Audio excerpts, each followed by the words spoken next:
Hola, queridos amigos, querido público.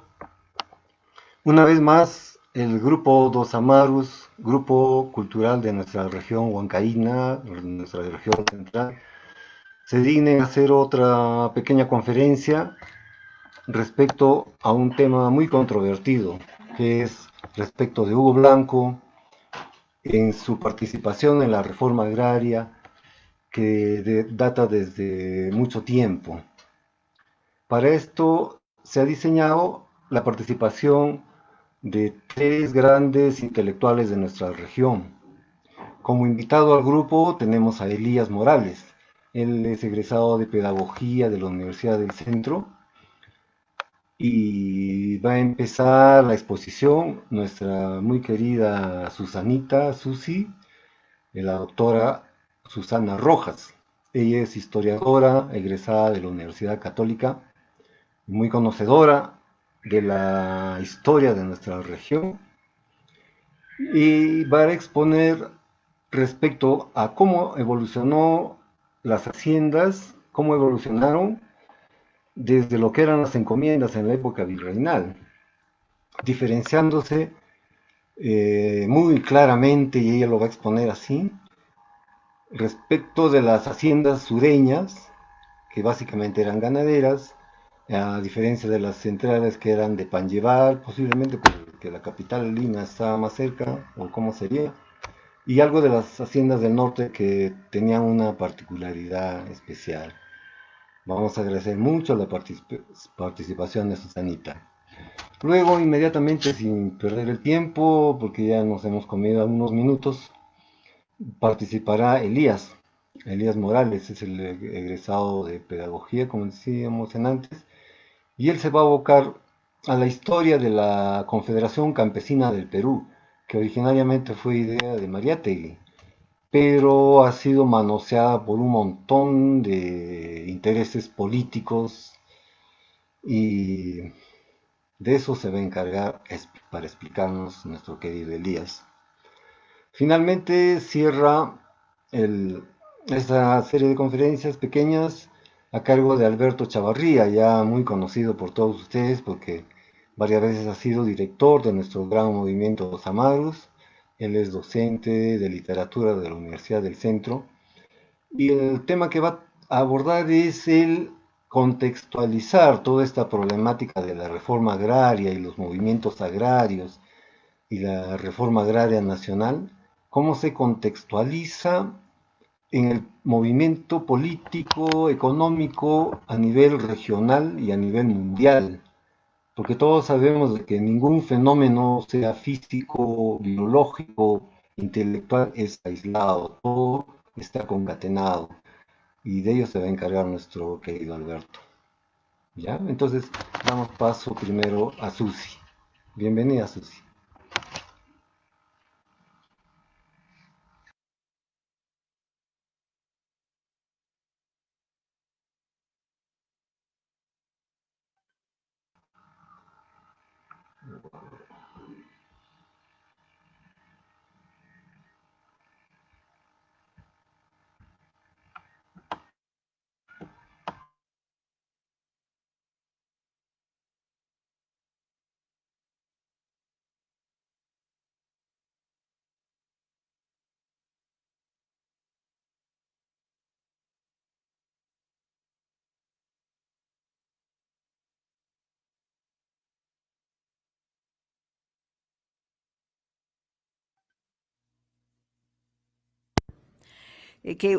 Los españoles lo utilizaron para poblar, para darles el territorio después de la Reconquista.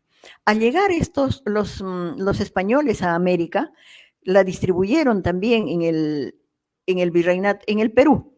Esto dio origen a las guerras civiles entre los conquistadores en una primera etapa. En una segunda etapa, las encomiendas se limitan tanto en el tiempo como en el espacio. Me parece que esta limitación es uno de los factores, entre muchos otros, de la explotación que sufren los pobladores de las comunidades peruanas, porque el encomendero quiere enriquecerse rápidamente en el periodo corto que les va a tocar explotar esos recursos que la corona les ha entregado. Las haciendas aparecen ya en la época de la independencia, porque desaparece toda la legislación colonial que cortaba, que impedía la venta de las encomiendas. Al iniciarse la República, aparecen diferentes características de las haciendas. Están los latifundios, los terratenientes, los gamonales. Persisten sistemas de explotación como son el yanaconaje, el pongaje, la servidumbre que casi linda con la esclavitud. Tenemos ahora las otras, por ejemplo, la Sierra Sur, hemos puesto, las dividimos, las características de la Sierra Sur. Tenemos las haciendas agrícolas. Las haciendas agrícolas son aquellas que se dedican a la producción de alimentos de pan llevar.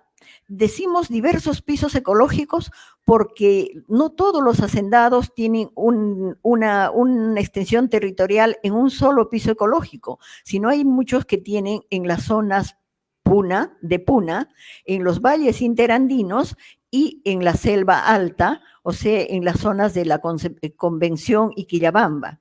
No todos, pero sí una gran cantidad de ellos. Los hacendados de los valles interandinos son tal vez los más afortunados porque ahí se ha condensado la mayor cantidad de la población de las comunidades.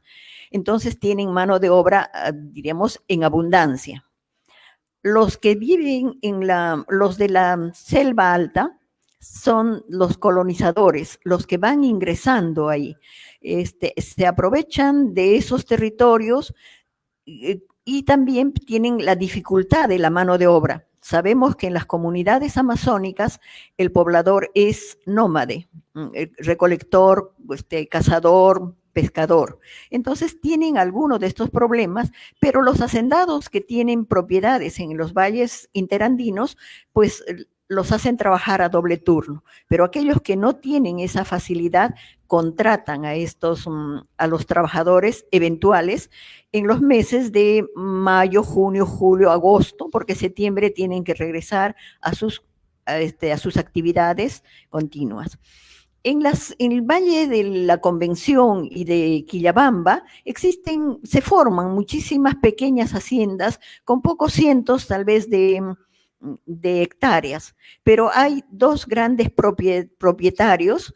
Uno de ellos es Benigno Latorre, que llega a ser senador de la República y aprovecha su función política para que el Estado construya el ferrocarril de Cusco a Quillabamba. Estas haciendas de Latorre son la de Huiro y la de Maranura. El otro hacendado es Ramón Marín, que es la hacienda de Amaibamba. Son las más grandes haciendas de esta zona. Ambas y las demás pequeñas también producen caña de azúcar para la elaboración del aguardiente y la chancaca. El cacao son acopiadores de coca, de café, de té, que son conducidas hacia el Cusco para industrializarlas. Hablamos de industrializarlas, aunque es pequeño, una pequeña industria, pero va a ser después, va a dar origen a una industria mayor. También consideramos como una agroindustria el establecimiento de la cerveza, pero ya en el siglo XX, porque se cambia el sistema de cultivos. Por ejemplo, en las pampas de Anta, lo que era maíz y papa se convierte en terrenos de cultivo de la cebada cervera. Pero el eje, el motor de la economía de la sierra sur, de este sur andino, son las haciendas ganaderas y el comercio de la lana. También tenemos las comunidades campesinas. Las comunidades campesinas que no están sometidas bajo el dominio de un hacendado tienen la desventaja de vivir en un relieve muy abrupto, con pobreza del pasto, y también diríamos, muy alejados. Las comunidades, como siempre, están marginadas. Vamos a ver Ahora, el circuito comercial de las lanas. Tenemos ahí, diferenciamos el circuito el comercio de la lana de las haciendas y luego de las comunidades. Pero empezaremos por la derecha. Decimos Arequipa. Arequipa tiene la suerte, se convierte en el eje de este comercio, a pesar de que casi no interviene en este comercio. Vamos a ver, en el contexto internacional, en el siglo XIX, es el imperio inglés, la poderosa era victoriana, que ha llevado a cabo la revolución industrial, la revolución del arte de la industria textil, para lo cual necesita materia prima. La materia prima es la lana.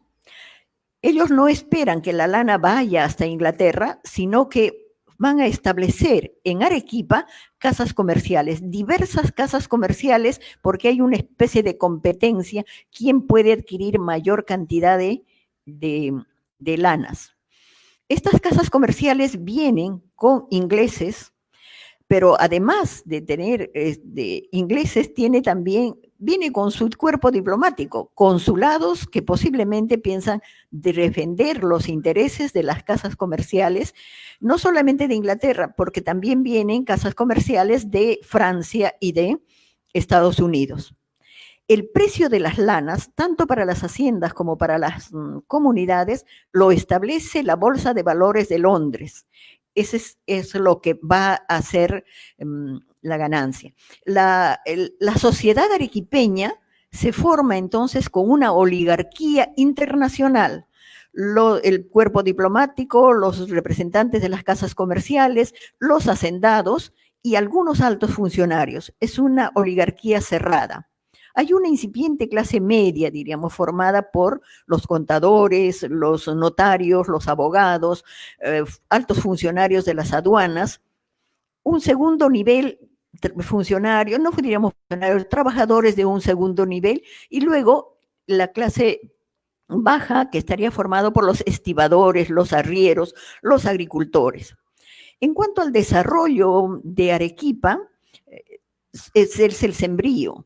Se siembra lo suficiente de la agricultura de pan llevar para el consumo de la zona, pero además tienen la aceituna, la vid, pero según cuadros estadísticos de la época, casi el 65% de los terrenos cultivables de Arequipa están destinados al forraje.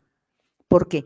Porque el comercio de la lana, hasta 1872, que llega el ferrocarril de Arequipa hasta Puno, se realiza con acémilas y con auquénidos. Entonces, Arequipa les proporciona el forraje respectivo. Bien, la casa comercial, decíamos, entonces tiene grandes almacenes, son las que fijan el comercio para el precio para el comercio y establecen sus agentes. Los agentes son las casas sucursales en las principales ciudades, en este caso Puno y Cusco. Estos agentes van a adquirir las lanas de las haciendas, la lana de alpaca y la lana de ovinos. Inicialmente, los primeros años, la que tenía más importancia era la lana de ovino merino que tenía las haciendas. Posteriormente, Europa se interesa por las lanas de alpaca y llega a ser casi una proporción, alpaca el 40% y ovinos el 60%. Tenemos la de las comunidades campesinas. Igual, las casas comerciales van con los agentes, pero los agentes son insuficientes para cubrir las comunidades campesinas que están en un lugar bastante lejano. Entonces los agentes emplean a los rescatistas. Los rescatistas son los que van a establecer contratos. Los rescatistas van acompañados de una autoridad de la localidad, un escribano y testigos.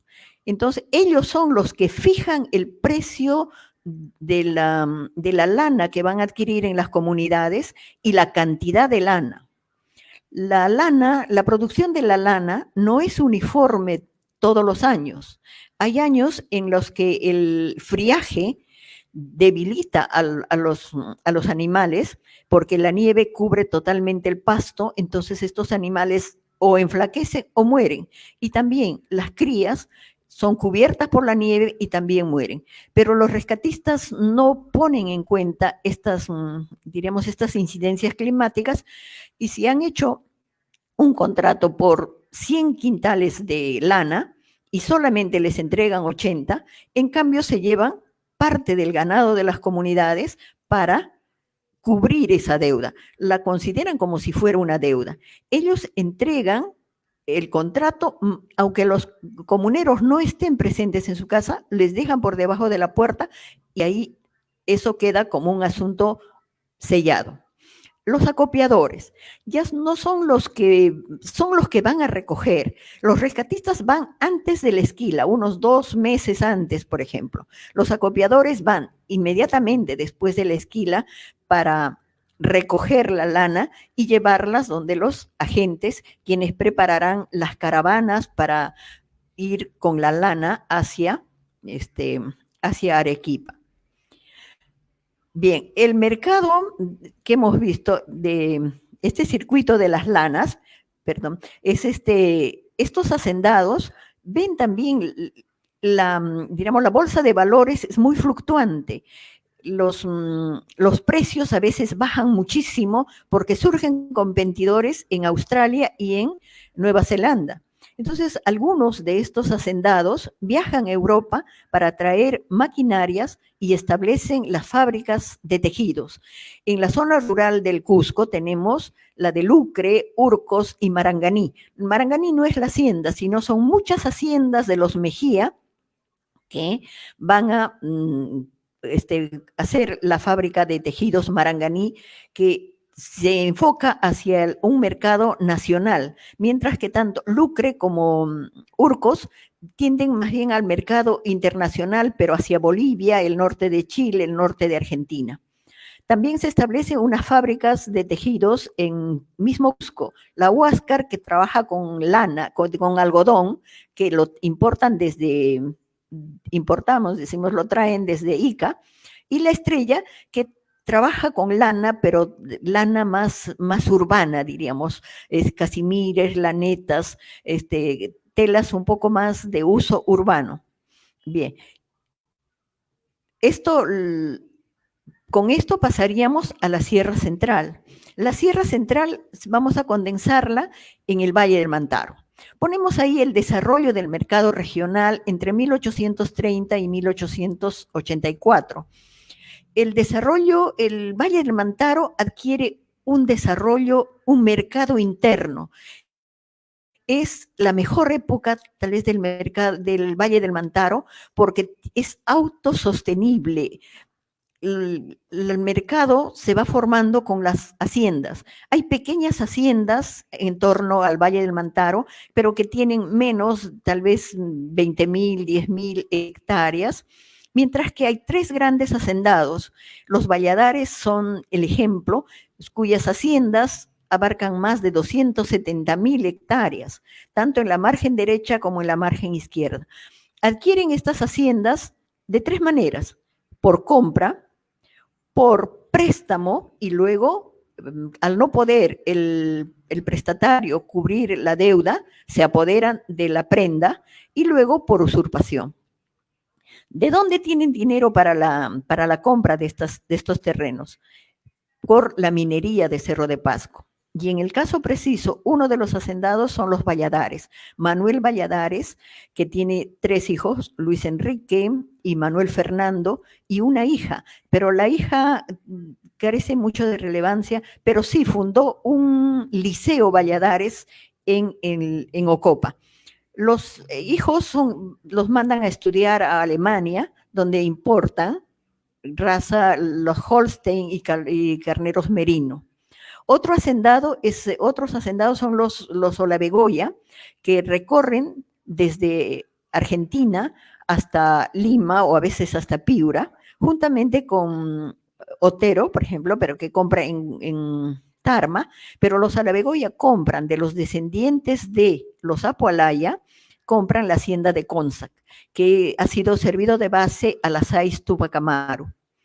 Y otro es Lucas Inostroza, quien compra unas propiedades de la orden dominica, que más o menos abarca desde Pacha Miraflores hasta Cincos, toda esa altura, y también con terrenos que tenía en Monobamba.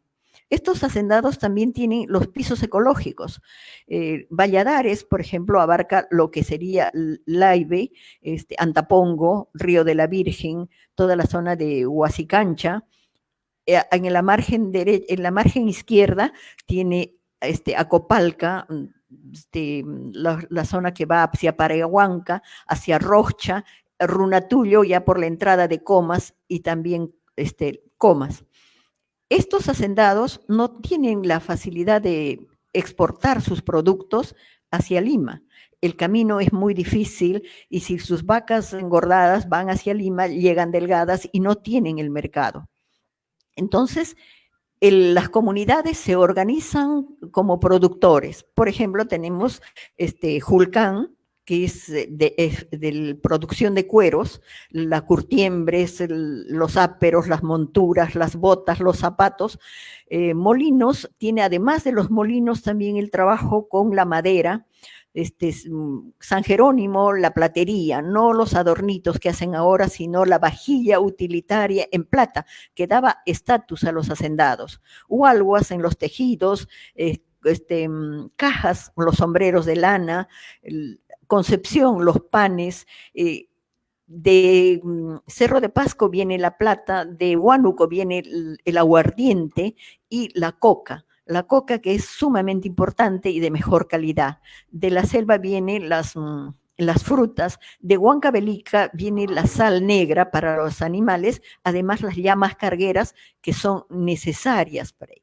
Entonces todo esto hace del Valle del Mantaro una región autogestionaria. Se dice que del 100% de lo que consume el Valle del Mantaro, 95% es su producción, solamente 5% necesita de Lima o de otros lugares.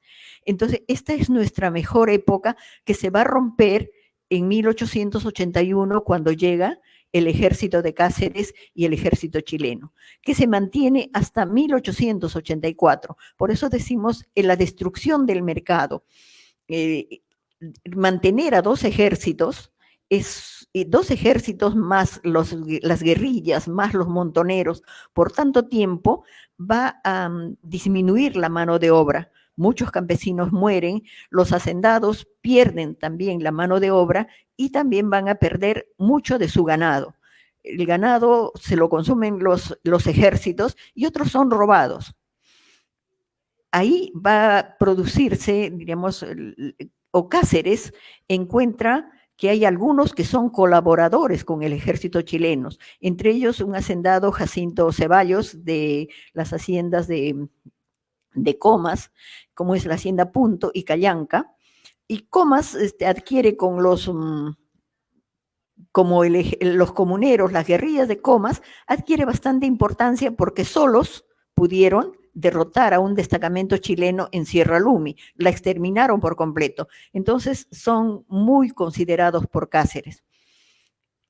En esta etapa descubren también que el esposo de la hija de Valladares, Luis Milón Duarte, observa ya hacia 1883, fines del 82, que por mucho que los guerrilleros y el ejército de Cáceres ganara todas las batallas, los chilenos no iban a devolver ni Tacna, ni Arica, ni Tarapacá.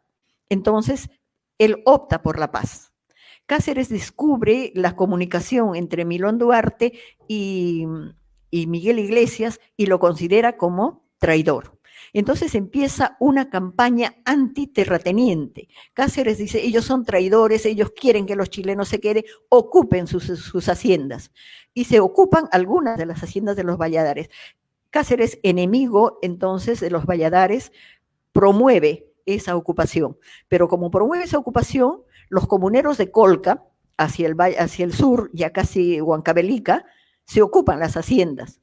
Y Cáceres los acusa de bandolerismo, los lleva hacia la Plaza Huamanmarca y son fusilados. Entonces los de la margen derecha evitan tomar las haciendas. Pero mientras que sí, las de Ceballos y las de los Valladares, Cáceres no va a permitir ni que le devuelvan el ganado robado, ni que le devuelvan las tierras. Entonces, estos se hacen pierolistas. Van a mantenerse al margen en una serie de discusiones hasta que Cáceres deje el poder. Decimos desnacionalización. Hacia fines del siglo XIX, llega la Cerro de Pasco, que luego será la Cerro de Pasco Copper Corporation, viendo que ya las minas de plata son productivas, pero a Estados Unidos no le interesa la plata porque ellos han descubierto las vetas de plata y oro en California, pero les interesa el cobre. Encuentran el cobre y se lo compran. Compran la extensión de Cerro de Pasco para establecer las minas de cobre. Posteriormente, Cáceres entrega a la British Peruvian el ferrocarril. Entonces ya tenemos una desnacionalización que influye en el Valle del Mantaro. Y decimos desregionalización porque ya cuando llega, cuando termina la guerra, tanto Valladares como La Begoya intentan rehacer sus haciendas, no pueden recuperarlas todas porque hay muy poca gente y muy poco ganado, pero ellos forman la Sociedad Ganadera del Centro, pero ya no tiene capitales regionales. Entran los Proaño, los Fernandini, los García Naranjo de Lima para asegurarse el mercado aquí en Lima. Utilizan el ferrocarril, entonces ya hay una desnacionalización, digamos. Pero, ¿qué ocurre? La Cerro de Pasco hace una fundición en Tinyahuarco, en Cerro de Pasco, luego tiene tanta cantidad de minerales que hace otra fundición en La Oroya. Los humos contaminan todos los pastos de las cercanías de la parte norte del Valle del Mantaro y el ganado muere. Especialmente afecta las propiedades de los Olabegoya, de la hacienda de Consac, que tienen que venderlas. Entonces, la Cerro de Pasco la compra porque son terrenos inútiles. Pero al comprarlas, establecen unos filtros para reciclar el cianuro, los humos de cianuro que salían. Entonces, ya no hay peligro del envenenamiento de los pastos. Y ahí establece la división ganadera de la Cerro de Pasco. Esto sirve para alimentar a su personal staff. El nivel de vida del personal staff de la Cerro de Pasco fue bastante alto. Miremos las casas de Mayupampa, de Chulec, de Tucto. Entonces, ellos se alimentan con productos traídos de Estados Unidos. Es una forma de un enclave, porque casi toda la alimentación, la harina, ya no es la harina del valle, sino es una harina refinada, productos norteamericanos y también los lácteos, las carnes son de esta división ganadera de la Cerro de Pasco. Esta se va a mantener hasta la reforma agraria y eso es lo que ocurre con esta desnacionalización y desregionalización del Valle del Mantaro. Para concluir, ya veremos, enumeramos, ¿no?, la costa norte, decimos que son latifundios agroindustriales, que los capitales son provenientes del boom del guano y de capitales extranjeros. Hablamos del boom del guano porque Arequipa estuvo completamente al margen del guano. A Arequipa no le interesó el guano, no tenía tierras que mejorar ni cultivos que mejorar. Mientras que ellos sí, los hacendados o las personas que compraron las haciendas en la costa norte tenían los capitales de la venta del guano. Importación de la mano de obra. Necesitaban muchísima mano de obra que no la encontraron en el lugar. Entonces, con Domingo Elías de Ica, propiciaron la importación de la mano de obra de los chinos. Luego se establecen enclaves, ¿no? Albert, el hacendado del Casa Grande, va a hacer incluso su propia moneda con todos los productos para mantener ahí al personal de trabajo completamente vinculados, ¿no? Y luego establecen una infraestructura agraria que pueda utilizarse hasta después de la reforma agraria. Espero no haberme pasado el tiempo asignado. Muchísimas gracias. Bueno, gracias Susanita. A nombre de todos los audientes, te agradecemos infinitamente estos aportes que jamás hubiéramos encontrado en ningún libro. Gracias Susanita. Después Gracias. de la participación de Elías y de Alberto, vamos a tener un conversatorio, porque todos tenemos, creo, algo que aportar y también algo que preguntar, porque no somos conocedores de todo. Ya, así que no se vayan e inviten al conversatorio amigos, familiares, etcétera. Entonces damos pase ahora a la participación de Elías, quien va a disertar, como ya dijimos, sobre la historia de las SP desde Mariátegui hasta nuestros días. ¿Ok? Bienvenido, Elías. Muchas gracias, Luis, y al grupo Dos Amaros por esta invitación tan especial a mi persona. Y en verdad espero aportar en algo a este conversatorio. Voy a comenzar un poco rendiendo un homenaje, en todo caso, a Hipólito Pérez, fundador de la CCP.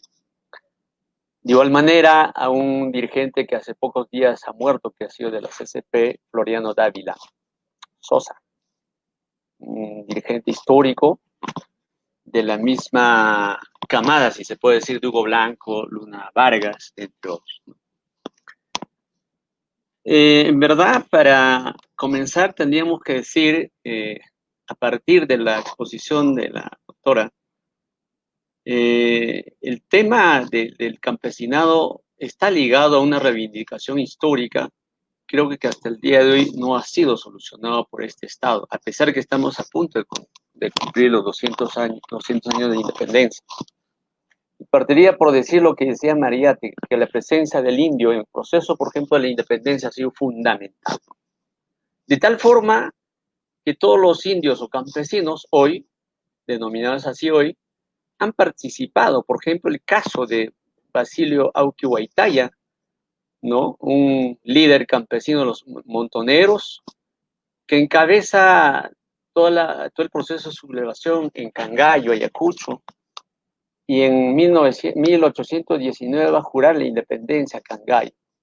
Ya cumplió 200 años y hoy día olvidado porque simplemente nuestra visión sigue siendo centralista alimento, ¿no? Un líder de 70 y tantos años en plena guerra contra el ejército realista español. De eso nos escapa el Valle Mantaro.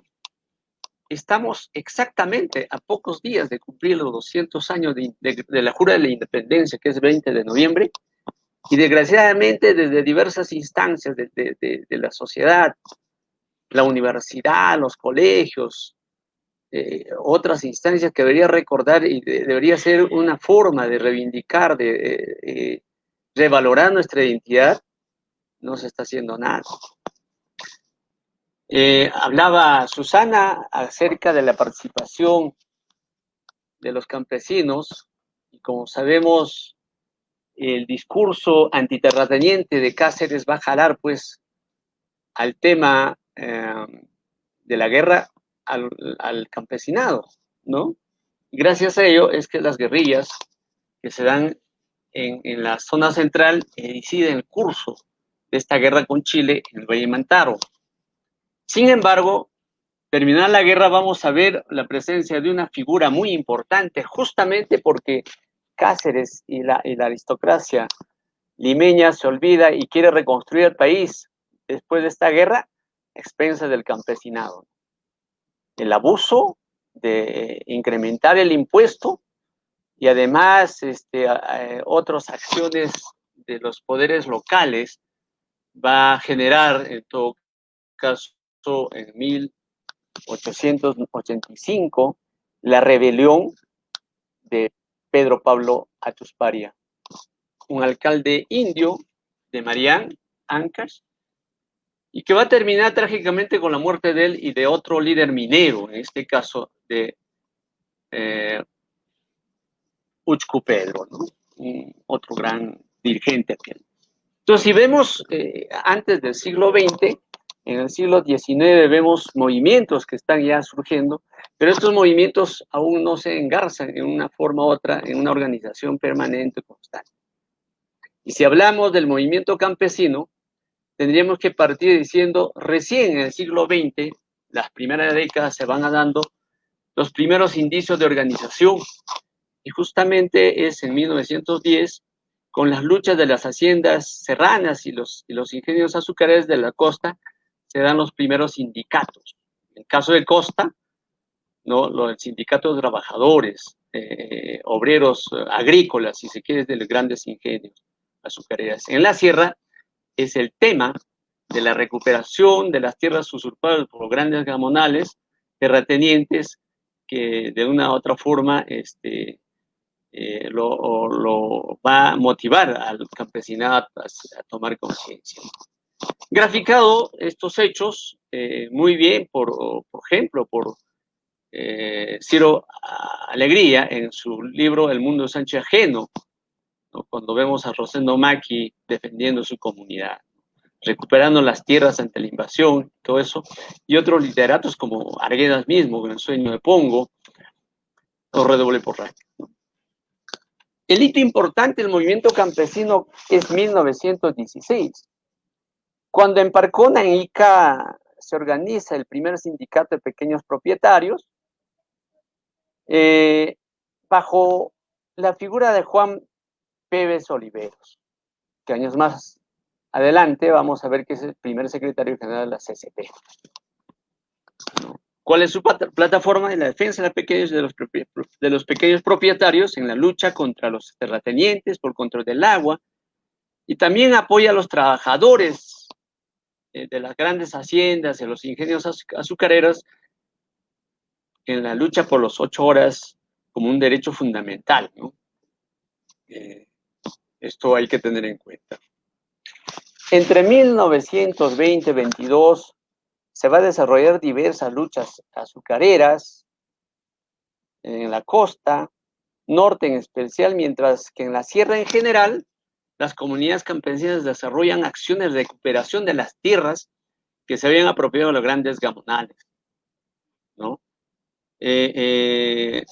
Obviamente amparados por el Estado y el poder local, protegido por la policía, estos gamonales se han ido apropiando de estas tierras, ¿no? Sin embargo, ya la Federación de Yanacones, que existía de alguna otra forma en el Perú, creado en 1922, no trataba de articular de alguna forma estas luchas. Aún era débil su presencia a nivel nacional.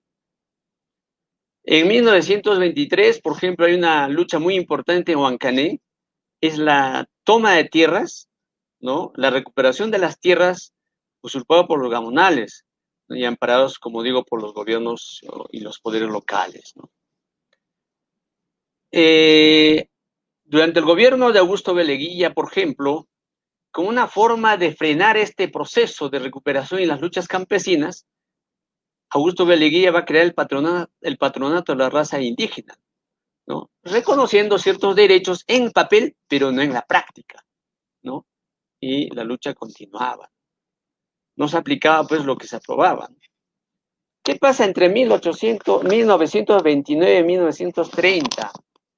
Este movimiento campesino, a través de las federaciones de Yanaconas, sindicatos en la costa, va a ser objeto de disputa entre los apristas y el movimiento naciente socialista comunista de la izquierda, ¿no?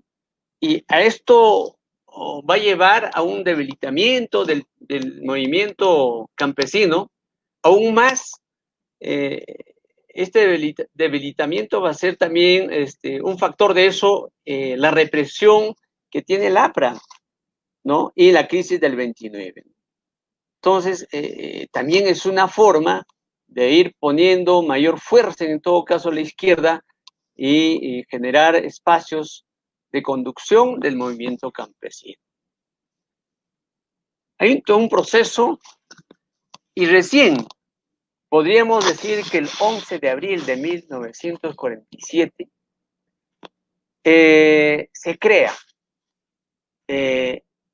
en una forma de trabajo conjunto entre los apristas y comunistas la futura Confederación Campesina del Perú. Es en todo caso el inicio de la organización de esto, la fundación de este gremio campesino que hoy día pasa los 70 años, que es uno de los más antiguos de los sindicatos, en este caso de campesinos, que existe en nuestro país, ¿no? Obviamente no más antiguo que la CGTP, pero creo que es el que sigue en todo caso en antigüedad, con una larga data de luchas, ¿no? ¿Cuál es su plataforma? Es la lucha por la tierra y el agua. De ahí que su lema, por ejemplo, Alparaico Poder Cámano, que significa por la tierra está el poder, ¿no? Ese año, en diciembre de 1947, como digo, organiza su primer congreso, la CCP, donde sale elegido el discípulo de Mariátegui, el experimentado Juan Pérez Oliveros, como secretario general, conduciendo a la naciente Confederación Campesina del Perú.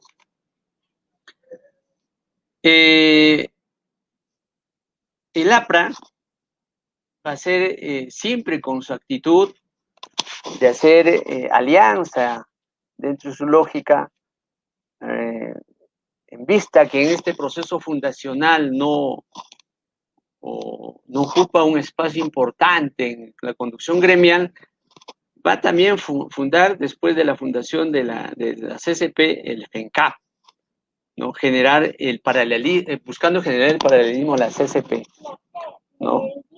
Básicamente con un criterio político que tienen ellos. La CCP hay que entender que nace de alguna otra forma con alto grado de ideologización, tanto del sector de la izquierda como del sector del APRA. Casi al final de la década, es necesario entender, de la década de los 50, las grandes huelgas azucareras y las movilizaciones campesinas en la sierra, ¿no? Y esto va a generar movimientos comunales, como es en el caso del Valle Mantaro, ¿no? El movimiento comunal del centro, liderado por Elías Tacunan, un aprista que de alguna otra forma tiene también que ver con la fundación de la Universidad Nacional del Centro, ¿no? Este aprista luego se desliga del APRA, toma otra posición mucho más comprometido con las luchas campesinas. En 1960, el gobierno Prado busca frenar la lucha campesina y organiza la Comisión para la Reforma Agraria y la Vivienda.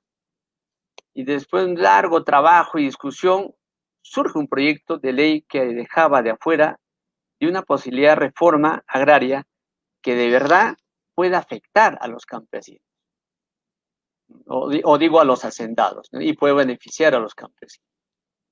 Es una otra jugada, ¿no?, de la oligarquía, de la aristocracia peruana, y que no reivindica en nada al campesino.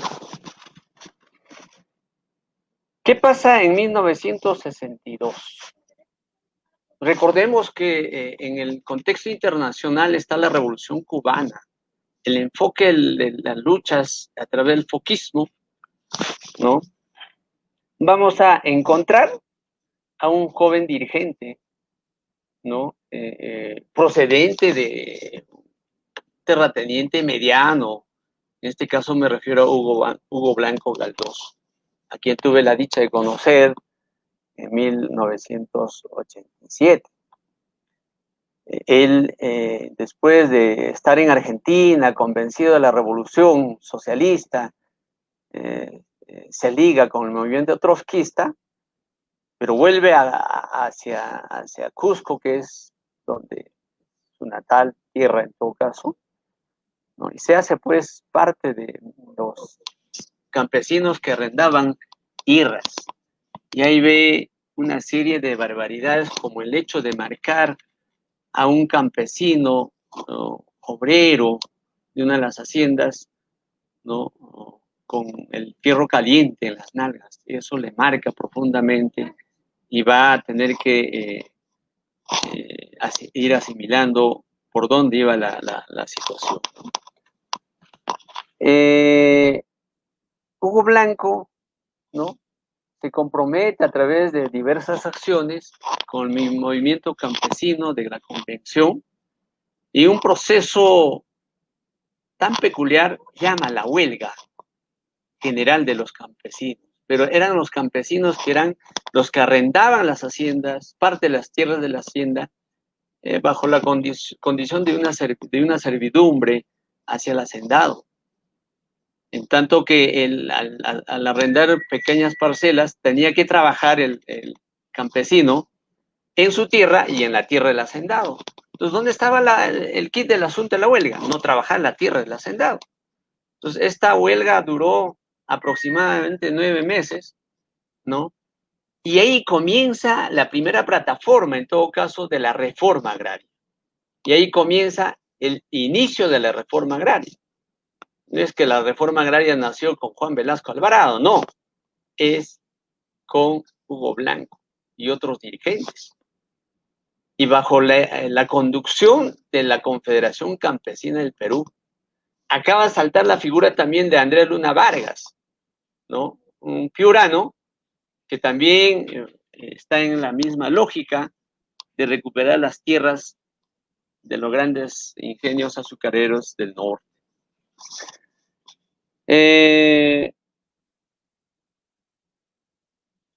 Hugo Blanco genera un trabajo de politización y de conciencia en el campesinado, fundando las escuelas campesinas. Yo recuerdo, no sé si ahora persiste, pero mientras yo tenía algún nivel de ligación con la CCP, las escuelas campesinas eran escuelas de formación ideopolítico y de organización del campesinado que manejaba la CCP, ¿no?, perfectamente. Y por ahí vienen los grandes líderes. En un momento determinado, ¿no?, tanto la CCP y la FENCAP aprista, en 1962, tratan de articular una sola lucha, en todo caso, en favor del campesinado.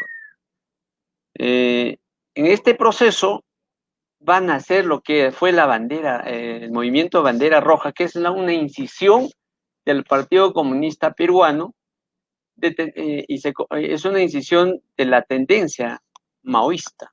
Recordemos que en el contexto internacional hay una, si se quiere decir, una bronca, una pelea entre los supuestos revisionistas soviéticos y los revolucionarios de China, ¿no? Entonces, Bandera Roja va a ir por ahí a apoyar a la revolución china, la estrategia de hacer la revolución al estilo Mao, ¿no? En ese proceso también vamos a tener la presencia del Centro de Altos Estudios Militares, ¿no? Y preocupados por el tema de que el país, porque bien oficiales un poco ligados al nacionalismo, plantean el proceso de industrialización y que era necesario en todo caso impulsar la reforma agraria como algo esencial para ese proceso de industrialización. Y para eso el CAEM plantea convertir al indio, al campesino, en ciudadano, de verdad, que ejerza su derecho. Y para ello era necesario, pues, reivindicar el tema de tierra, ¿no? Pero desde la lógica de la derecha, de la burguesía.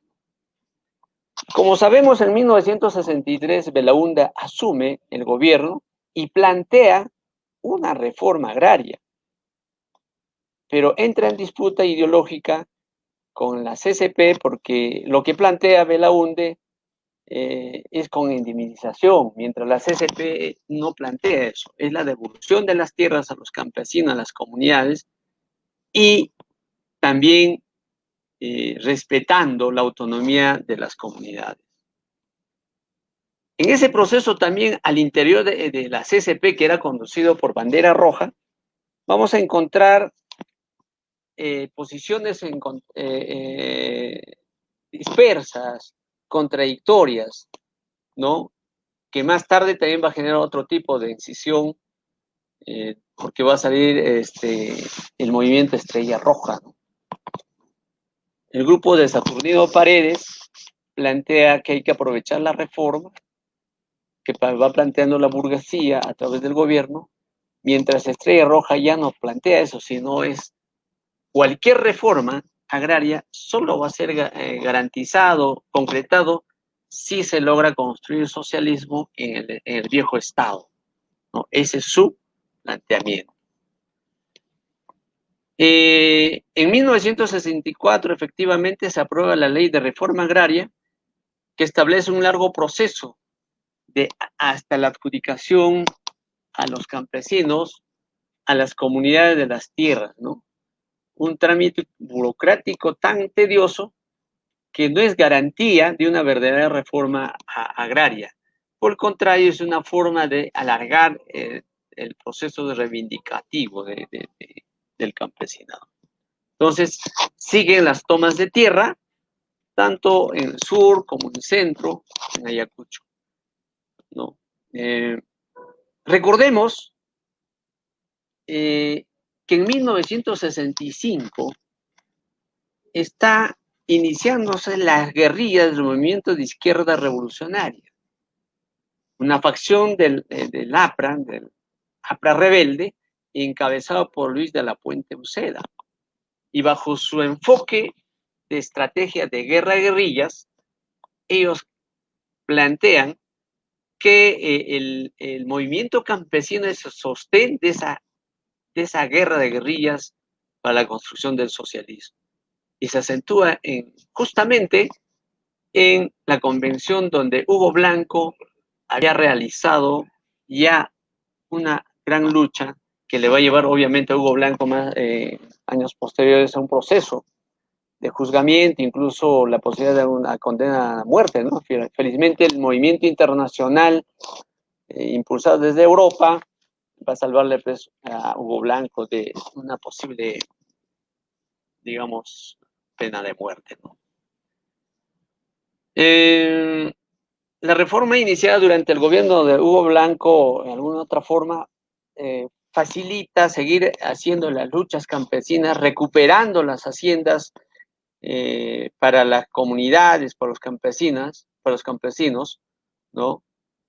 Esta lucha es vigente entre 1964 y 1969, ¿no? Se entregaron más o menos 300.000 hectáreas a 14.000 familias campesinas, ¿no? En ese proceso, ¿no? Pero no era una forma, digamos, de hacer una reforma integral, ¿no? Porque no solamente es el tema de tierra, sino también otros aspectos. Y recordemos el golpe de Estado de Juan Velasco Alvarado. Y Juan Velasco Alvarado, en 1969, plantea y lleva a cabo la reforma agraria, ¿no? Expropiando a las grandes haciendas las tierras que ellos tenían, ¿no? En favor, entre comillas, del campesinado. Pero en el fondo, por ejemplo, en la costa, con esta reforma agraria, lo que forman son las grandes cooperativas, ¿no? Y en la sierra, las 6, las sociedades agrícolas de interés social, en que los comuneros, el campesino en general, no toma decisiones, porque finalmente el gobierno de Juan Velasco Alvarado va a tomar decisiones en la alta cúpula de su gobierno. Es el caso, por ejemplo, los gerentes de las cooperativas azucareras muchas veces eran coroneles del ejército, que no tienen ninguna experiencia o no saben las reivindicaciones reales de los campesinos. Ellos quieren la reivindicación de las tierras comunales, las comunidades quedan al margen de este proceso agrario. Esto va a dislocar en alguna medida la lucha por la tierra de la CCP. Entonces vamos a ver a un Luna Vargas, ¿no? que está en una situación de no tomar una posición aún clara, ¿no? Porque la reforma no favorece a las grandes masas campesinas, ¿no? En 1972 al 73, ¿no? La CCP, conducido por Bandera Roja, adopta una postura de aislamiento frente a la reforma, porque ellos en el sector de Bandera Roja gana el hecho de que la reforma no va a ser posible si no se construye el socialismo previamente, ¿no? Entonces, todas las acciones de las tomas de tierra a lo largo y ancho del país eran no conducidos por la CCP. Y hay que recordar que, por ejemplo, en las tomas de tierra de Ongoy, en 1962-63, de un proceso, ya nace un movimiento y se va a ir consolidando, es vanguardia revolucionaria. Esta vanguardia revolucionaria de donde va a provenir, o proviene en todo caso Andrés Luna Vargas, el mismo Julio César Misich, ¿no? Dos grandes dirigentes y otros más, ¿no? Encabezan estas tomas de tierra, ¿no? Entonces Bandera Roja ha ido perdiendo paso y posteriormente en un congreso que se va a dar en el cuarto congreso, ¿no? De la CCP que se da en Ancash en 1973, va a estallar, va a fraccionar a la CCP porque hay dos posiciones muy bien encontradas, dos posiciones que se acusan mutuamente. Los de Bandera Roja acusan a los de Vanguardia Revolucionaria de llevar estudiantes a Ancash para dominar, para hacer mayoría en el Congreso de la CCP, mientras Vanguardia acusa a Bandera Roja de inscribir delegados que no son delegados, sino tampoco son campesinos. Esto va a terminar con un tema de expulsiones. Los de Bandera Roja abandonan e inmediatamente van a poner, digamos, denuncias por el tema de violencia que se desarrolla y va a llevar a la muerte del líder campesino de Ancash, Justiniano Menaya, ¿no? Aparece asesinado, o en todo caso envenenado, en este caso, y lo echan la culpa a Vanguardia Revolucionaria. Este congreso fracasó. Pero a partir de eso, ya es muy claro que en la CCP hay tres grupos claramente diferenciados, ¿no? Que es el liderado por Luna Vargas, ¿no? Que en una asamblea en agosto de 1973 convoca al cuarto Congreso Nacional, ¿no? En la hacienda estatizada ya Torreblanca, en Huaral. Y en el 1974 el grupo Bandera Roja sigue reivindicando en una asamblea, defendiendo las conclusiones del Congreso de Ancash, ¿no? Y ahí aparece con mayor razón el grupo Estrella Roja. Estos grupos más adelante van a dar origen al trabajo de Sendero Luminoso, ¿no? Y que ya tenía alguna presencia en todo caso en todos estos movimientos de una u otra forma. ¿Qué pasa con la reforma agraria a partir de 1975? Con la muerte de Velasco, como sabemos, Francisco Morales Bermúdez toma el poder, el gobierno, la presidencia de la República, y comienza a hacer el desmontaje de esta reforma agraria, ¿no? Lo que creo que también es importante señalar que en el proceso de reforma agraria, Juan Velasco va a organizar una central que se llama la CNA, Confederación Nacional Agraria. Esta Confederación Nacional Agraria también va a ser declarado ilegal por parte de Francisco Morales Bermúdez. Y esto va a hacer de que hagan unidad en la práctica las bases de la CNA y la CCP mientras en las cúpulas siguen las broncas, ¿no? Sigue las tomas ya no de las haciendas nada más, sino de las 6, las cooperativas, por parte de los campesinos de las comunidades, ¿no?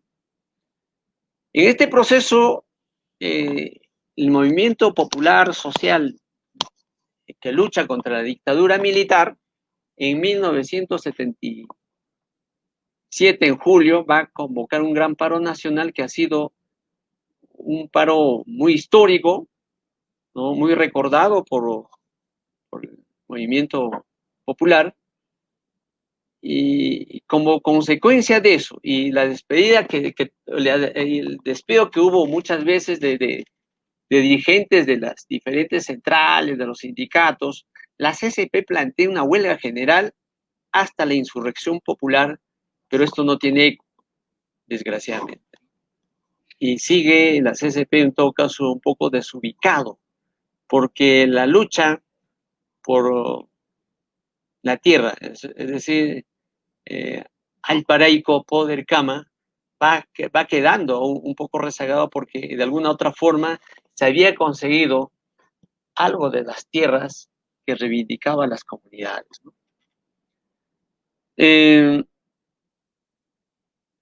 Entonces, en 1978, las bases plantean ya no por la lucha por la tierra nada más, sino por el proceso de la comercialización, el tema del mercado, la asistencia técnica, la asistencia crediticia, entre otros, ¿no? Y como sabemos, en 1979 es la constituyente que va a sancionar, en todo caso, el retorno a la democracia demoliberal. En ella plantean varios dirigentes que han estado comprometidos con los movimientos de la CCP en el marco del campesinado, ¿no? Terminado esto, Belaúnde en 1980 asume, en todo caso, el gobierno en un segundo periodo, ¿no? Y al asumir, implementa el proceso de la libre importación de alimentos, ¿no? Y niega el crédito al pequeño agricultor. El Parlamento aprueba una ley, ¿no? Que estimula el parcelamiento de las cooperativas, de las sociedades agrícolas de interés social, ¿no? Y bajo ese pretexto, los campesinos que de alguna otra forma tenían alguna injerencia en estos, vía las tomas, inician la parcelación.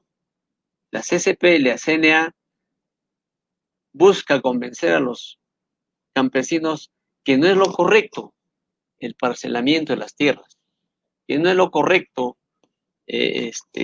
fragmentar estas unidades, sino conducir de una forma más colectiva. Cabe destacar, por ejemplo, que en ese mismo proceso se libera las trabas para una inversión extranjera en las tierras de la selva, ¿no? A través de diversas formas de colonización, ¿no? Y eso va a ir desarticulando algunas comunidades. En 1982, ¿no? En el Congreso de la CCP, va a entrar otra agenda, además de la plataforma un reivindicatorio por las tierras, el tema de la comercialización, el mercado, todas esas cosas, un elemento que va a marcar de la década 80 al 2000 es el tema de la seguridad. Sendero Luminoso, como sabemos, ha iniciado la guerra popular, con la cual trabajó fuertemente también el sector campesino, especialmente en la zona de Ayacucho, ¿no? Declara que la CCP, ¿no? Las organizaciones campesinas que actuaban en estas tomas de tierra de alguna otra forma eran grupos revisionistas que no contribuían a la toma del poder. Entonces, al iniciar esta guerra popular, Sendero Luminoso lo que hace es finalmente desencabezar el movimiento. Entonces, el CCP, preocupado, en 1982, debate fundamentalmente el tema de las rondas campesinas, que de alguna otra forma también había impulsado Hugo Blanco, Luna Vargas, como una forma de defensa y de resguardo de seguridad frente a arremetida de las fuerzas represivas en las tomas de tierra, ¿no? Es aprobado impulsar, fortalecer las rondas campesinas. Aún la CCP está débil, entonces va a plantear la unidad de los gremios agrícolas, gremios campesinos, incluido al gremio de agricultores empresariales nacionales, y busca formar el famoso CUNA, el Consejo Unitario Nacional Agrario, en 1983. Pero no tiene mucha trascendencia, ¿no? Sigue las tomas de tierra especialmente en el sur en Andahuaylas, ¿no? Y Hugo Blanco es acusado porque él participa como un traidor. El Sendero Luminoso busca, de alguna otra forma, eliminar la figura de Hugo Blanco. Y para ello hay que tener en cuenta que también algún sector de lo que fue vanguardia revolucionaria terminó en Sendero Luminoso. Es caso de Julio César Misich, un limeño que se había afincado con la finalidad de hacer trabajo político en el sector campesino en una comunidad de Andahuaylas, ¿no? En 1985 también sabemos que gana el APRA, y frente a este tema de toma de tierras, el tema reivindicativo, Alan García plantea, en primer lugar, los famosos rimanacos, ¿no? El conversatorio. Y él decía, hay que conversar de presidente a presidente, ¿no? Yo el presidente del Perú, en caso de Alan García, y tú como presidente de las comunidades, ¿no? Y que una forma también de ir bajando el movimiento campesino, ¿no? Entonces la CCP obviamente plantea una plataforma en el marco de la reivindicación de la tierra, el tema del mercado, la comercialización, el crédito, la asistencia técnica y la seguridad frente al accionar subversivo de Sendero Luminoso. Aquí quiero un poco llegar a 1987 y tuve la dicha de asistir al 7º Congreso Nacional de la CCP que se dio en la ciudad de Lima. Ahí conocí a Hugo Blanco, a Andrés Luna Vargas, a Saturnino Curimaiwa, un dirigente campesino de Cusco, ¿no? Cuya inauguración en el mes de agosto se dio en la Plaza 2 de Mayo, donde estaba el local de la CCP, y ahí pude también disfrutar, ¿no? La personalidad que tenía Hugo Blanco, un tipo que estaba muy adentrado con el tema del campesinado, muy preocupado con diversos aspectos reivindicativos del campesinado. Una persona muy sencilla, muy conversador, ¿no? Y un excelente dirigente, ¿no? En este congreso pude notar la presencia multitudinaria del campesinado a nivel nacional, lo que daba a entender, a pesar de que no estaba muy bien, digamos, la CCP, como en sus buenos tiempos en el tema de las tomas, una serie de cosas, pero la presencia campesina era grandísima, ¿no? De la zona centro, Huancavelica, Huancavelica y digamos, Junín, tuve la dicha de ir como delegado fraterno en mi condición de dirigente de la Federación de Estudiantes de la Universidad del Centro, ¿no?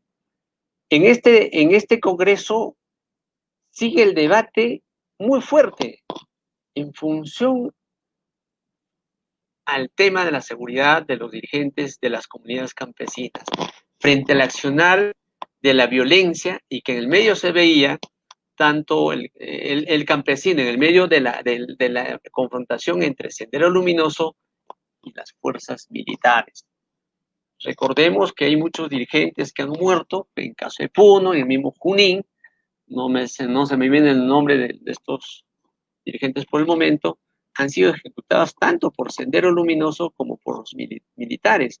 Hay un caso emblemático en Puno, no recuerdo ahorita su nombre, un dirigente de la Federación Campesina de Puno, detenido previamente por los militares, torturado, violentado, luego de haber sido liberado porque no le encuentran nada, al poco tiempo es asesinado por las huestes de Abimael Guzmán, ¿no? Entonces, el campesinado está en el medio. Entonces, para la CCP era fundamental las rondas campesinas. Y ese trabajo comienza a impulsar en Cajamarca, en Puno, aquí en Junín mismo, en muchas comunidades. En este contexto, va a ganar el Fujimori en 1990 las elecciones y después del golpe incentiva el libre mercado de la tierra, es decir, la compra de las tierras, la posibilidad de hacer uso, la venta de las tierras comunales como una forma de impulsar la economía neoliberal que hasta hoy está presente y en el marco de la Constitución del 93, ¿no? Esto también va a deslocar en alguna otra forma a la CCP, ¿no? Y toda la década 90 al 2000, la CCP pierde presencia en el movimiento campesino. ¿Y cuándo retoma esto? En el año 2000, cuando es uno de los sindicatos, uno de los gremios que impulsa la marcha de los 4 suyos. Eso permite el fortalecimiento de la CCP y aún ahí vemos las figuras de Hugo Blanco, de Andrés Luna Vargas, entre otros, ¿no? Ahora, entre 2001 a 2020, la situación de la CCP orgánicamente es débil, pero sin embargo, en la plataforma de lucha, hasta el día de hoy se agrega otros puntos, como es el tema del medio ambiente. Se agrega la lucha por la inclusión de la diversidad cultural y lingüística, la participación de la mujer, es decir, la equidad de género, la defensa de las cuencas ante la arremetida de las minerías, y es parte de eso. Recordemos el accionar de movimiento campesino y en especial de la señora que defiende que se defiende frente al proyecto Conga, ¿no? O las cuencas productoras de limones, alimentos para la población, ¿no? Donde la minería, tanto en Arequipa, en Andahuaylas, como el de Espinar, es un tema latente y es la bandera de lucha en este momento de la CCP. Cabe recordar que en el largo proceso, para finalizar, diría, los diversos gobiernos de la derecha han tratado siempre de debilitar a la CCP, de tal forma, por ejemplo, entre 2015 hasta 2019, si no me recuerdo mal, aparece un supuesto dirigente, un tal Amando Centeno, ¿no? A nombre de la CCP y debilita de alguna forma al sindicato. Aquí Hugo Blanco se pronuncia tajantemente condenando las posiciones divisionistas contra la CCP. Como todo movimiento gremial que está en nuestro país está sumamente debilitado, pero la vigencia de la lucha por la tierra, el medio ambiente, el tema cultural, la diversidad cultural de nuestras comunidades campesinas, hace posible que la bandera de lucha de la CCP siga también vigente. Y bueno, hasta ahí mi participación, espero haber aportado en algo y refrescado la memoria en todo caso, en todo caso, haber contribuido a la gente, al auditorio virtual, qué es lo que pasa en estos momentos en el movimiento campesino y qué es lo que pasa y cuál es la perspectiva que tiene el movimiento campesino, el problema agrario en nuestro país. Muchas gracias. Muchas gracias, Elías. Muy buena la participación desde mi punto de vista. Muy importante también, como lo de Susanita. Vamos aprendiendo mucho de lo que no sabíamos realmente. Nuevamente les reitero que después de Alberto que viene ahora, tenemos el conversatorio y a ver si la participación es grande. Aprovechemos esta pandemia que nos tiene desocupados, nos tiene nerviosos y démosle utilidad en algo. ¿Ya? Alberto, tu participación, por favor. Y él va a abordar un tema muy amplio en el sentido económico y geográfico, tal vez. Y tenemos aquí a Alberto. Bienvenido, Alberto. Buenas noches, Quique. Buenas noches a todos. Bueno, yo creo que más bien seré más sintético, ¿no? Ya lo han dicho en casi todo el tema contextual. Más bien tocaré algunos puntos de los olvidos que hay en todo este proceso. Hacia 1821 lo que debía haber habido en el Perú es una república liberal, democrática, y que posibilitara un amplio terreno para que las oportunidades de desarrollo se den, ¿no? Desde la Constitución de Cádiz se reconoce que los peruanos, sea cual fuera su condición, ninguno puede ser llamado ya indio o tendrían que pasar a la condición de ciudadanos. Esa es la gran deuda que hay. Ese es un gran olvido, por ejemplo, que en el país tenemos. Hasta la reforma agraria de Velasco, hemos buscado como país integrar a los indios, entre comillas, al país. Muchos de ellos eran vistos como salvajes, como bárbaros, y buscábamos integrarlo. Es decir, 150 años y todavía estábamos pensando que ellos eran una especie de personas a las que había que educar, a las que había que culturizar, a las que había que civilizar para integrarlo al país. Esa es una gran deuda, es un gran olvido que se produjo obviamente por asuntos de una élite, como dice Alberto Vergara, un politólogo nacional, es una élite que no es una élite. ¿Qué es entonces? Simplemente es un sector hegemónico, un grupo de poder, pero que no construye ni país ni construye nación. Muchas de estas cosas lo hemos podido ver ahora en esta pandemia, donde ellos han priorizado intereses particulares antes que intereses nacionales o del común. El otro olvido que hay en todo este proceso es el papel de la mujer campesina. Muchas veces no hablamos de ellas, no sabemos cuál ha sido su rol.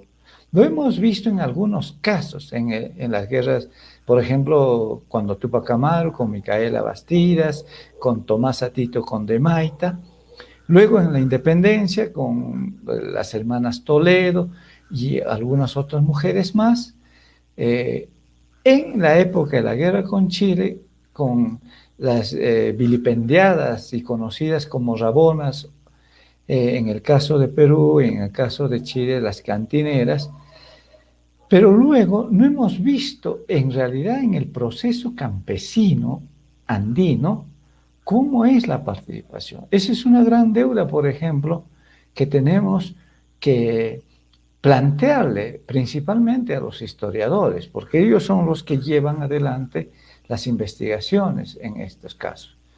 Valdría la pena entender bien cuál ha sido el papel, porque si no solamente daría la sensación de que el patriarcalismo andino se ha manifestado y eso es todo lo que hay.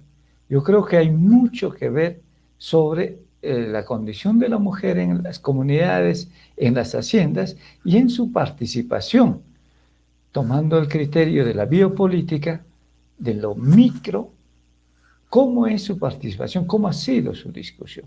En algunas novelas, en algunos cuentos de carácter andino, se puede observar esa participación, pero no tenemos un corpus teórico, histórico, que nos permita aclarar eso.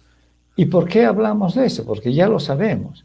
La mitad de un país o la mitad del mundo son las mujeres. Por lo tanto, también se necesita entender bien ese proceso en un nuevo enfoque de la relación de géneros, ¿no? Ese es otro olvido.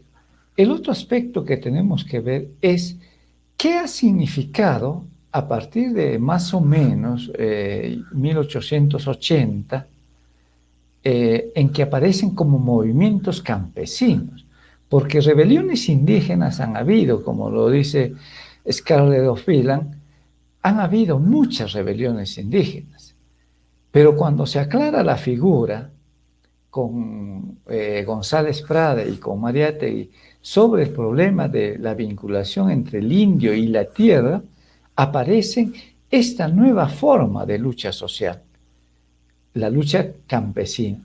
No es la lucha indígena, porque incluso las rebeliones indígenas no buscaban reivindicar lo indígena, aunque hay algunos casos como lo del Taquiongo y algunos otros, o la fiesta del Coyurriti, por ejemplo, reivindicar una identidad india. Pero en general, como lucha social, no ha habido una lucha india, como sí lo ha habido en otros sitios. Bolivia es el caso más claro, Ecuador también.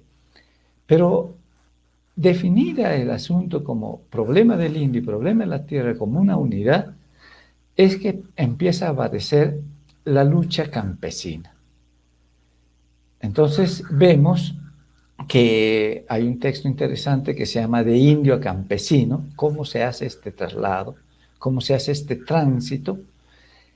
Esta lucha campesina tiene un objetivo, porque ya no es solamente luchar contra el impuesto, contra los repartimientos, contra los tributos, sino ya es luchar por algo más concreto. Entonces aquí aparece lo que se conoce en teoría política, una pequeña burguesía o una clase media rural que quiere propiedad sobre la tierra. A partir de ese detalle ya de más interés particular, es que se va a desarrollar una serie de luchas sociales. Ahora, eso tiene, digamos, una cubierta, vamos a decir. Esa cubierta es la lucha de las comunidades por recuperar sus tierras. Pero la pregunta es, ¿y para qué la quieren recuperar? Bueno, todo el país, principalmente después del gobierno de Leguía, está entrando ya en un proceso de capitalismo, aun cuando pueda ser dependiente o deformado, pero ya está entrando con más fuerza. Ya no es un intento, ya no es un proceso simplemente donde el imperialismo viene a recoger las materias primas que le interesa, como el guano, el caucho, sino ya viene a introducirse para producir en ciertas condiciones alimentos o algunos productos que las grandes metrópolis necesitan. Eso va a explicar la llegada del tren a Huancayo, el tren de Arequipa a Puno, el tren del norte en Eten, por ejemplo, y en diversas zonas más que hay pequeñas ramadas de tren. Entonces, ese ingreso políticamente va a generar incluso un problema al Estado, porque el Estado hasta ese momento, bien definido como semifeudal, va a ser desestructurado a partir de los años 30. Y entonces la destrucción de ese sistema semifeudal va a hacer que haya una migración de los campesinos. Pero esa migración está asociada a las luchas campesinas, no está fuera de ese contexto. Aquí en el Perú no se produce con fuerza como en Brasil o Argentina o México especialmente esto de la sustitución de importaciones. Un proceso económico que permite, por ejemplo, que toda la zona costera brasileña, por ejemplo, se industrialice, incluso llega a las grandes haciendas la industrialización del azúcar, del cacao y del ganado. Igual en Argentina, el trigo y el ganado son procesos llevados a procesos de industrialización y al mismo tiempo también con fábricas en la zona del Gran Buenos Aires. Muy bien, eso no se da aquí. Entonces aquí la oligarquía todavía era muy fuerte. Estas luchas campesinas están asociadas entonces a recuperación de tierras, pero para lograr producciones. Al mismo tiempo, las migraciones hacia las ciudades. Dentro de este marco es que aparece la pelea tanto de las tomas de tierra, por ejemplo, en Cerro de Pasco entre el 56 y el 58, o el proceso en el Cusco con Hugo Blanco, y después otras tomas de tierra que más o menos todavía hasta los años 70 tienen cierta preponderancia. ¿Qué está pasando esto? Está llevándose hacia un proceso, desde mi punto de vista, de desarrollar cierto tipo de capitalismo. Y es lo que ha pasado ahora, es lo que podemos ver. Por eso cuando Elías dice que la CCP está muy débil o está débil, es que claro, se ha pasado de indio a campesino y de campesino a empresario agrario. Lo que pasa es que no hay grandes empresarios agrarios y este es un problema de la tenencia de las tierras y de la fragmentación de la tierra, que un poco también hubo como problema desde la Constitución del 79. Aquí, bueno, eso es un tema que merecería discutir a profundidad y con datos, pero lo que se observa es este tránsito de indio a campesino y de campesino a empresario agrario. Cuando pasan a esta última etapa de ser empresario agrario, es que los sindicatos, las organizaciones populares que estaban vinculadas a la lucha por la tierra, empiezan a perder fuerza. Ahora bien, si bien ahora se ha incorporado a la lucha campesina, ya no un problema de tierra, sino un problema de la seguridad alimentaria, de la ecología, los asuntos de mercado, las cuestiones de género, hay un problema todavía. Es el problema cultural. ¿Cómo hacemos con la categoría de indio o indígena? Nadie lo quiere decir, pero sabemos que luchando contra el racismo, ese es uno de los puntos vitales de todo esto. Por lo tanto, aun cuando en las ciudades también haya esto, en el campo también sigue manteniéndose estos aspectos.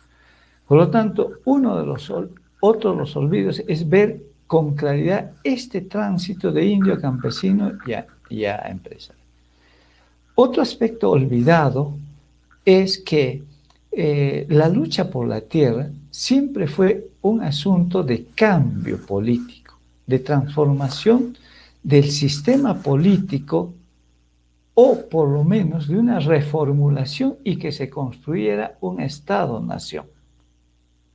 La pregunta es, en medio de estas condiciones de globalización, ¿será posible tener un Estado-nación o tendremos que mirar a otra nueva forma de consolidación de una estructura política, de una estructura estatal y al mismo tiempo de la construcción de un país y de una nación o de una patria que nos haga libres a todos o por lo menos que tengamos criterios de oportunidades, de justicia, de equidad y al mismo tiempo de desarrollo, no solo de crecimiento, sino de desarrollo. Yo quiero dejarlo ahí para entrar más bien al conversatorio, ¿no?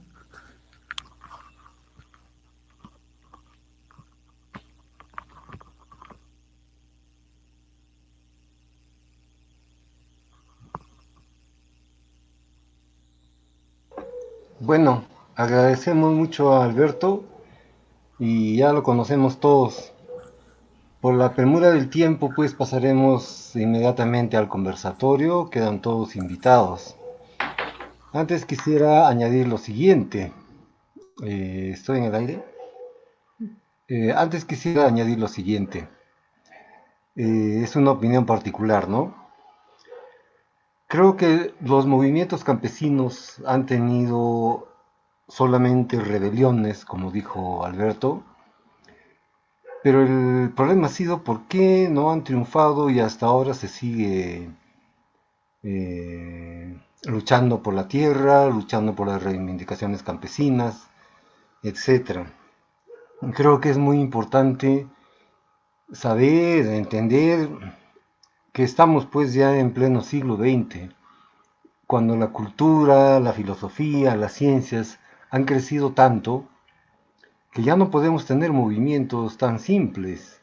Yo creo que el hombre ya ha pensado con la filosofía y las ciencias en la mano y en la mente qué es lo que se debe hacer. A mi entender, el ejemplo más claro, la persona más lúcida en esto ha sido Mariátegui. Él cuenta las rebeliones de Atusparia y Uxcupedro que mencionó Elías en el libro que prologa de Luis Valcárcel, Tempestad en los Andes. Pero también en el prólogo del libro de Ernesto Reina, El Amauta Atusparia, en él Mariátegui señala casualmente estas carencias. Él dice, por ejemplo, ¿por qué los movimientos no llegaron a tener final feliz durante el virreinato, durante la república? ¿Por qué? Él dice, y él observa, ¿no? Casualmente, por el avance de la ciencia y del conocimiento al momento, él señala en el Amauta Atusparia de que el movimiento de Uxcupedro y el de Atusparia casualmente fracasan y solamente llegan a ocupar la capital Huaraz, nada más. ¿Por qué? Él dice, ¿no? Por falta de armas, por falta de ideología y por falta de un programa. Entendiendo de que el movimiento campesino no es solamente pues un hecho aislado, como no lo es del movimiento obrero, como no es el movimiento de la burguesía nacional. Todo es un solo fenómeno que se enmarca dentro de la producción mundial ahora, que es una producción de tipo imperial, en el que la gran producción, tanto de maquinaria como de alimentos, ¿no? Lo hace los movimientos productivos de los grandes imperios, actualmente Estados Unidos, Rusia, China. La leche, por ejemplo, que consumimos en el Perú solamente es el 40% de la producción nacional, el 60% es importado. La papa que se produce solamente el promedio nacional es de 17 toneladas por hectárea, mientras en Europa se está ya llegando a las 100 toneladas por hectárea. El maíz igualmente, solo producimos 3 toneladas por hectárea, mientras en los países industrializados se está produciendo ya 36 toneladas por hectárea, 12 veces más. Entonces, creo que el problema campesino, el problema de la tierra, no es un problema aislado. Se va a resolver cuando se resuelva íntegramente la problemática mundial y a la manera como lo avisoró Mariátegui, ¿no? Empecemos pues el conversatorio y te pido, Percy, por favor, cómo se monitoriza esto que estoy perdido. Gracias.